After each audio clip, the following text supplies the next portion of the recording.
F1 the movie, which stars Brad Pitt and is really Formula One racing film. But actually, I'd heard really good things, and to be actually fair, it was pretty cinematic. It's the director of Top Gun Maverick, which you can tell, whacking IMAX cameras onto the racing cars, and yeah, it was nice to actually see that real breathtaking sort of, imagery rather than it being, fake studio based. It was out on the field. I actually found it quite a compelling story, and you saw a lot of character growth. So it actually was quite a good drama with the F1 as the background of the film. So it was quite epic. But as you said earlier, I agreed. It was interesting to see the corruption and politics of what happens in all sports. It's a rich man's sport. But, that one. It was fun. I mean, it was a fun film. It is fun. It's and it is well. It's quite well paced, which you were saying as well. And I said it was really well paced. I like the editing, and it flowed well. And as I was saying about the cameras being mounted to stuff, it was generally quite an all round strong package. It was well. It puts you right on the track with them. You kind of feel what they're feeling. You see what they're seeing, and it's really, really good. I really enjoyed that. Yeah, I found it pretty strong performances from the cast, and editing was a plus, cinematography was a plus, the directing was good. It actually was a pretty slick, good production, to be honest. It's one of the better releases this year, I think. It's gonna have to mess with my letterbox now, because I think that's gonna have jumped into my top 20 releases of the year.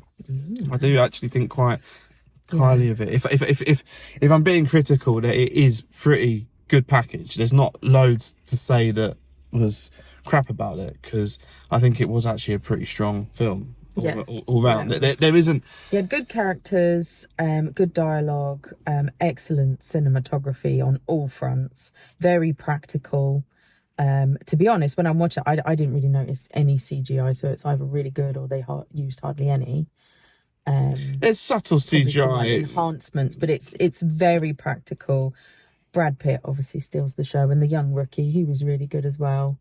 And Javier Bardem is always great in films. I do like Brad Pitt as an actor. He has done some films that I love, like some of my real favourite films, like Seven's one of mine. He's done some awesome stuff anyway, and so yeah, he was charming as ever. He plays into that. He's getting older, but he hasn't lost his charm. Yeah, but I will say it's not even like cheesy at all. It is a consistent film. A lot of Hollywood films like this, I find, have a slight cheese factor or a little bit of light-hearted humour, but this was a pretty straight-laced drama, really. So it is on level with Top Gun Maverick. It is a similar film to compare it to. You can see jumping from that project to this, but it is got similarities with a lot of similarities, really, with the characters, team building and growing and disagreeing and overcoming their problems together. It is the same sort of thing, just taken from the Air Force to the Formula One track. And a strong score by Hans Zimmer. I was actually going to say, it's when I was watching it, thinking of notes to say that you've got the strong Hans Zimmer score over it. Pushes that emotion on you. And you can tell it's Hans Zimmer. It was almost like watching a Nolan film at one point with the swooping camera over the truck with a Hans Zimmer score going. But yeah, it worked. It did actually work, which I actually thought, will Hans Zimmer work for Formula One racing? But yeah, it does. It's I do actually really give this one quite a high recommendation.